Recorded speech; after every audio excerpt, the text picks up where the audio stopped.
Bezerra de Menezes. O século XIX, que surgira com as últimas agitações provocadas no mundo pela Revolução Francesa, estava destinado a presenciar extraordinários acontecimentos. No seu transcurso, cumprir-se-ia a promessa de Jesus, que, segundo os ensinamentos do seu Evangelho, derramaria as claridades divinas do seu coração sobre toda a carne, para que o Consolador reorganizasse as energias das criaturas, a caminho das profundas transições do século XX. Mal não haviam terminado as atividades bélicas da triste missão de Bonaparte e já o espaço se movimentava, no sentido de renovar os surtos de progresso das coletividades. Assembleias espirituais, reunindo os gênios inspiradores de todas as pátrias do orbe, eram levadas a efeito, nas luzes do infinito, para a designação de missionários das novas revelações.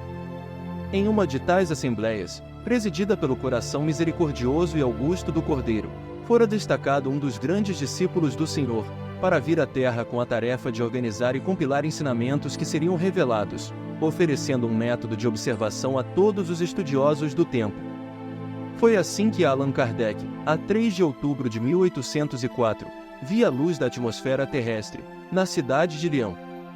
Segundo os planos de trabalho do mundo invisível, o grande missionário, no seu maravilhoso esforço de síntese, contaria com a cooperação de uma pleiade de auxiliares da sua obra, designados particularmente para coaduvá-lo, nas individualidades de João Batista Roustan, que organizaria o trabalho da fé, de Leon Denis, que efetuaria o desdobramento filosófico, de Gabriel Delane, que apresentaria a estrada científica e de Camille Flammarion, que abriria a cortina dos mundos, desenhando as maravilhas das paisagens celestes, cooperando assim na codificação kardeciana no velho mundo e dilatando-a com os necessários complementos. Ia resplandecer a suave luz do Espiritismo, depois de certificado o senhor da defecção espiritual das igrejas mercenárias, que falavam no globo em seu nome. Todas as falanges do infinito se preparam para a jornada gloriosa. As abnegadas coortes de Ismael trazem as suas inspirações para as grandes cidades do país do Cruzeiro, conseguindo interessar indiretamente grande número de estudiosos. As primeiras experiências espiritistas, na pátria do Evangelho, começaram pelo problema das curas. Em 1818, já o Brasil possuía um grande círculo homeopático, sob a direção do mundo invisível. O próprio José Bonifácio se correspondia com Frederico Hahnemann, Christian Friedrich Samuel Hahnemann, de 1755 a 1843, médico alemão fundador da homeopatia em 1779.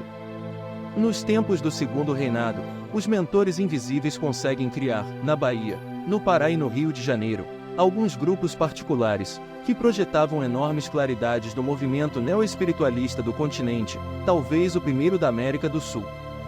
Antes dessa época, quando prestes a findar o primeiro reinado, Ismael reúne no espaço seus dedicados companheiros de luta e, organizada a venerável assembleia, o grande mensageiro do Senhor esclarece a todos sobre os seus elevados objetivos.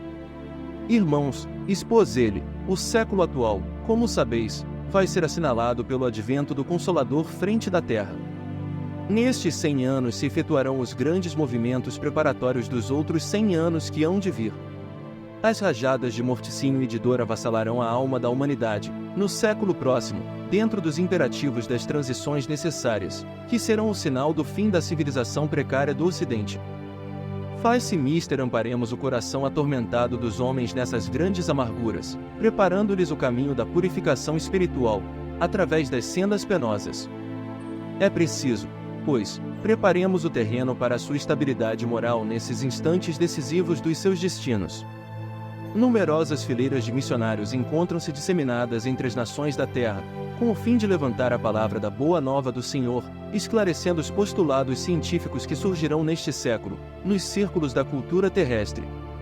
Uma verdadeira renascença das filosofias e das ciências se verificará no transcurso destes anos, a fim de que o século XX seja devidamente esclarecido, como elemento de ligação entre a civilização em vias de desaparecer e a civilização do futuro, que assentará na fraternidade e na justiça, porque a morte do mundo, prevista na lei e nos profetas, não se verificará por enquanto, com referência à constituição física do globo, mas quanto às suas expressões morais, sociais e políticas. A civilização armada terá de perecer, para que os homens se gostem como irmãos. Concentraremos, agora, os nossos esforços na terra do Evangelho, para que possamos plantar no coração de seus filhos as sementes benditas que, mais tarde, frutificarão no solo abençoado do Cruzeiro. Se as verdades novas devem surgir primeiramente, segundo os imperativos da lei natural, nos centros culturais do Velho Mundo, é na pátria do Evangelho que lhes vamos dar vida, aplicando-as na edificação dos monumentos triunfais do Salvador. Alguns dos nossos auxiliares já se encontram na terra, esperando o toque de reunir de nossas falanges de trabalhadores devotados, sob a direção compassiva e misericordiosa do Divino Mestre. Houve na locução de Ismael uma breve pausa. Depois, encaminhando-se para um dos dedicados e fiéis discípulos, falou-lhe assim: descerás as lutas terrestres com o objetivo de concentrar as nossas energias no país do Cruzeiro, dirigindo-as para o alvo sagrado dos nossos esforços. Arregimentarás todos os elementos dispersos, com as dedicações do teu espírito, a fim de que possamos criar o nosso núcleo de atividades espirituais, dentro dos elevados propósitos de reforma e regeneração. Não precisamos encarecer aos teus olhos a delicadeza dessa missão, mas, com a plena observância do Código de Jesus e com a nossa assistência espiritual, pulverizarás todos os obstáculos, à força de perseverança e de humildade, consolidando os primórdios de nossa obra, que é a de Jesus, no seio da pátria do seu Evangelho. Se a luta vai ser grande, considera que não será menor a compensação do Senhor, que é o caminho, a verdade e a vida. Havia em toda a Assembleia Espiritual um divino silêncio. O discípulo escolhido nada pudera responder, com o coração palpitante de doces e esperançosas emoções, mas as lágrimas de reconhecimento lhe caíam copiosamente dos olhos.